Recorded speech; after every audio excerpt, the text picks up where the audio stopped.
mais um episódio do nosso podcast. Seja muito bem-vindo. Você está falando com Regiane Barbosa e no Instagram você pode me encontrar no Fala Regiane Barbosa. Nós falamos de obediência, o preço, escolher seu preço na primeira semana. Semana passada nós falamos sobre o sustentar. E essa semana eu queria te dar 3 coisinhas que pode, não gosto de inha, mas 3 coisas que a gente precisa, que nós precisamos, independente da área, seja área espiritual, financeira, negócios, relacionamento, para além de relacionamento matrimonial, mas também relacionamento interpessoal e até com nós, conosco, a gente começar a entender coisas que podem nos afetar nesse processo. A primeira delas é o tal do sentir. Nós estamos em um país latino-americano onde o carpe diem, o curto prazo, é uma ideia muito frequente. Então, as pessoas, eu vivo hoje como se não houvesse um amanhã. Mas a gente não sabe quando é que vai morrer. Realmente, a gente não sabe quando é que vai morrer. Mas a imaturidade, ela vem também da falta de você olhar para as coisas no longo prazo. Eu vou te dar um exemplo desse podcast. O primeiro episódio desse podcast foi no dia 8 de maio de 2024. E de lá pra cá, toda quarta-feira, e em 2024, no final, ou foi 2025, foi de 2024 para 2025, tinha episódios todos os dias, que tinham as pílulas aqui. Até quando o Senhor disse, tá na hora de parar. Então, esse podcast, ele ainda vai crescer muito. Eu creio nisso. Tem muita gente que me acompanha, tanto aqui como agora lá no YouTube, e você pode compartilhar. Mas eu não posso achar que esse episódio pode acontecer, que esse podcast pode acontecer, pode, dele estourar, ok, como acontece às vezes em um episódio, ele estourar assim, em quantidade de pessoas que geralmente ouvem. Então, tem uma média ali, mais ou menos, que você tem como ver as estatísticas, e como toda outra coisa, você precisa ter uma estratégia a respeito disso. E às vezes fura uma bolha, assim como no Instagram, como no YouTube, é o famoso viralizar. Mas eu não posso esperar que um projeto, que ele tenha ele tem o tempo, ele simplesmente estoure da noite pro dia. É muita imaturidade e às vezes esse sentir pode nos atrapalhar. Trazendo um pouco para a questão espiritual. É aquela pessoa que ela ora só quando ela tem vontade. Eu tenho que sentir vontade, porque essa oração nem vai chegar, afinal eu não estou com vontade de orar. Que coisa maluca. Eu não tô com vontade de ler a Bíblia hoje, então não dá, sabe? Eu não tô com vontade de ir trabalhar hoje, então eu vou abrir o meu Instagram, vou falar horrores dos empresários e do meu chefe e comemorar quando ele simplesmente me demitir, porque existe uma opressão muito grande. Ou eu não vou ter aquela conversa difícil com o meu noivo, com o meu namorado, com o meu marido, com os meus filhos, porque eu não estou sentindo essa vontade. Todas as vezes que nós esperamos sentir alguma coisa, a raiz não está em resolver uma questão. A raiz está em dar mais ouvidos a uma imaturidade. É diferente de você estar com a cabeça quente, você sabe que naquele momento você vai falar com uma pessoa de forma que não deveria, e aí você diz, não, é sábio eu ficar calado nesse momento. Mas o que eu tô querendo dizer é sempre essa vontade de sentir. Sentir vontade de fazer exercício, sentir vontade de fazer uma dieta, sentir vontade de melhorar como pessoa, sentir vontade de estudar. Gente, não tem. Eu não sei onde é que começou essa questão de romantizar a vida espiritual, romantizar os estudos.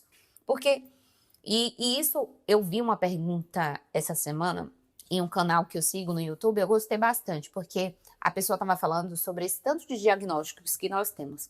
Eu não digo que não existe esses diagnósticos, mas que eu vejo e eu tenho visto médicos, inclusive, muito renomados, falando a respeito de diagnósticos errados e diagnósticos imprecisos, tem crescido bastante.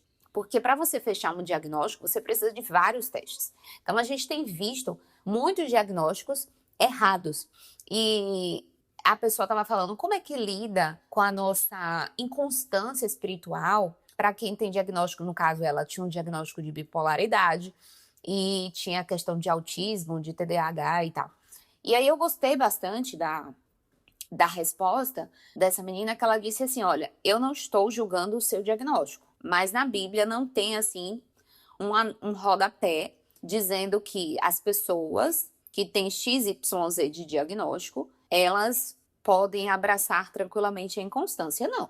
A Bíblia é atemporal, e é atemporal também para aquilo que a gente sente. E pode você ter diagnóstico ou não, você vai ver, você vai notar uma inconstância na sua vida. Se você não lutar com ela, ela vai te vencer em tudo. Você vai notar uma inconstância na academia, você vai notar uma inconstância na sua vida espiritual, em uma batalha muito grande. Você vai notar, inclusive, pensamentos intrusivos no seu momento de devocional. Que se você não se dispor a quebrar isso, continuar fazendo, você vai cair o tempo inteiro. Você vai notar uma inconstância nos seus estudos, principalmente se você é focado em autoeducação. Você vai ver que se não tem ninguém te cobrando, nem você mesmo vai se cobrar.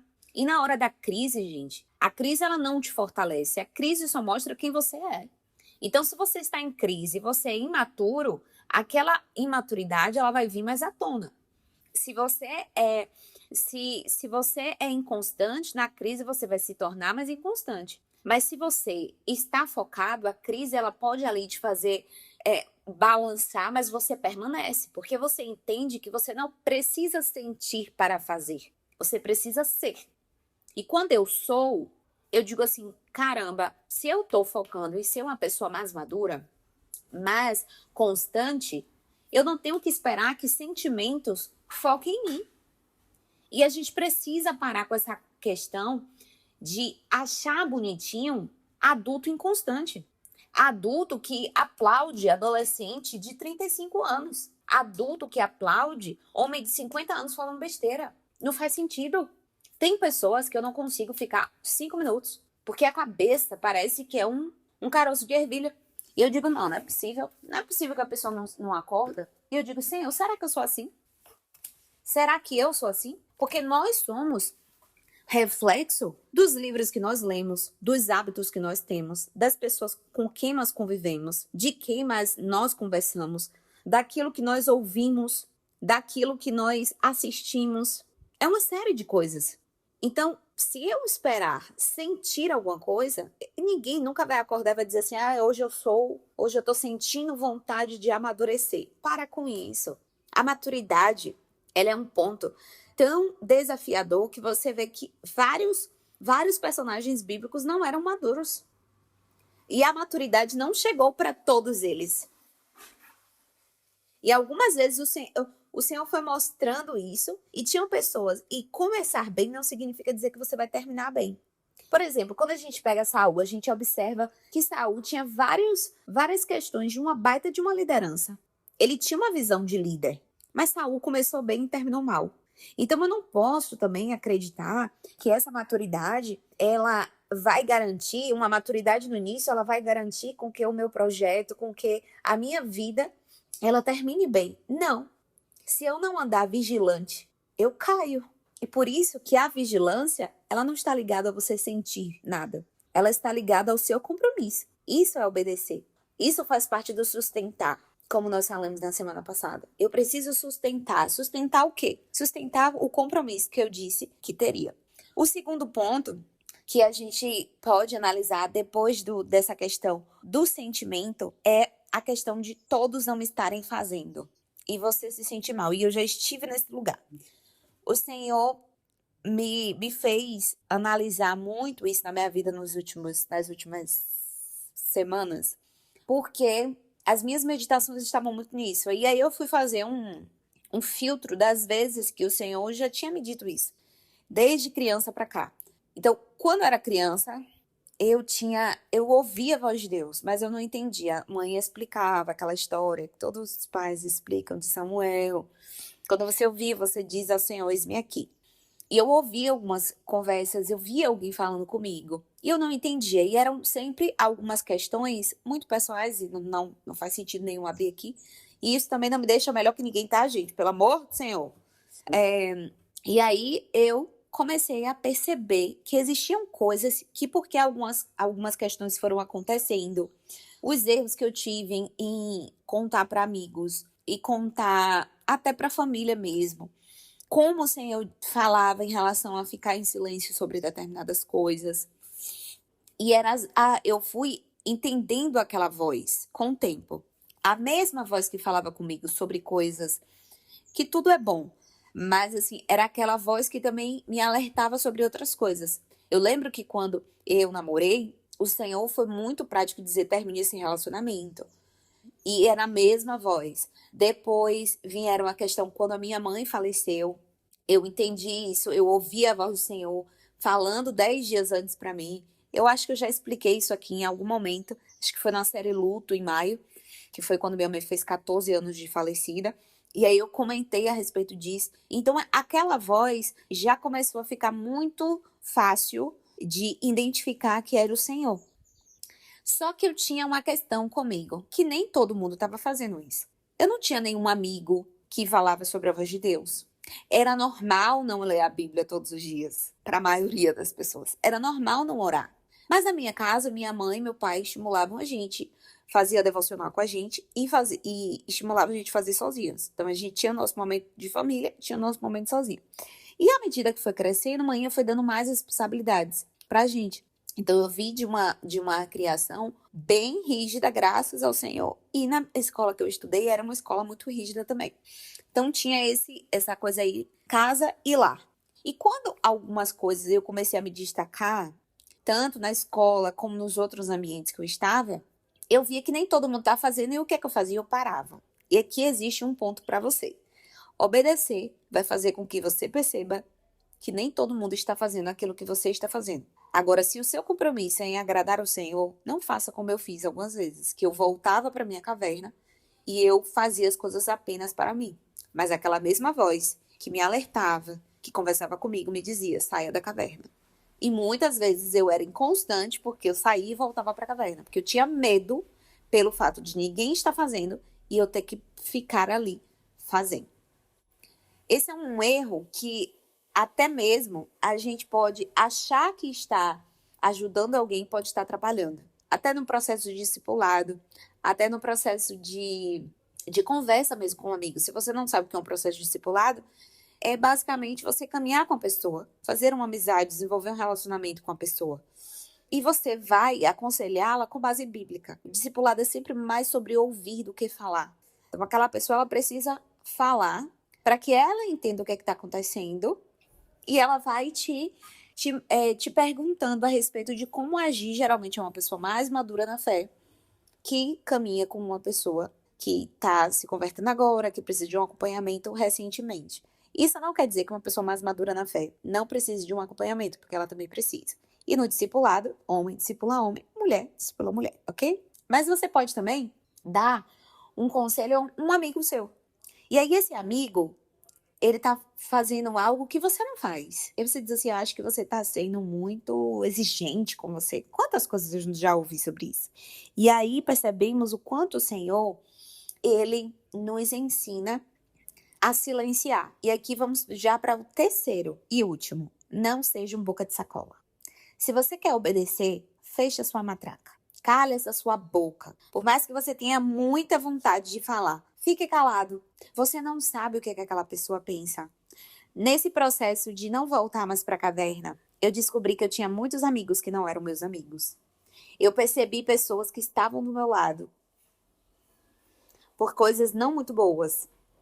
E eu percebi várias pessoas que só queriam me sugar.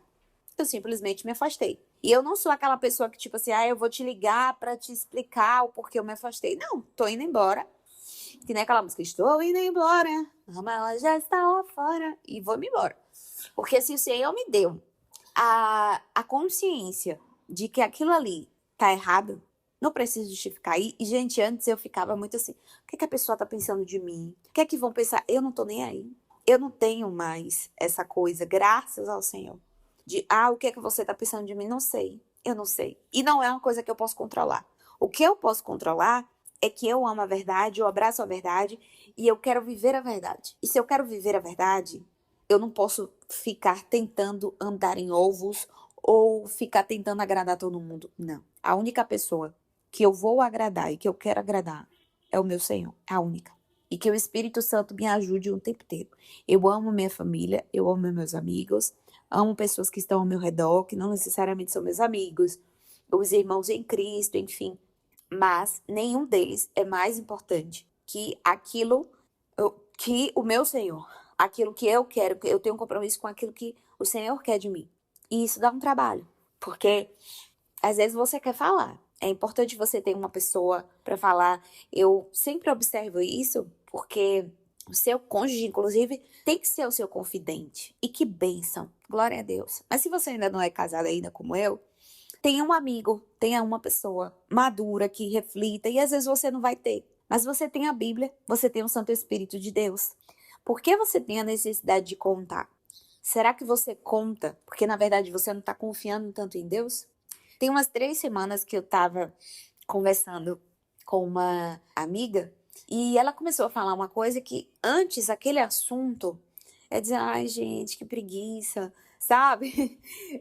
Eu não gosto nem dessa expressão, tô repreendida, como se eu estivesse chamando ela. Mas é aquela coisa assim, ai gente, enfim, de novo esse assunto, de novo.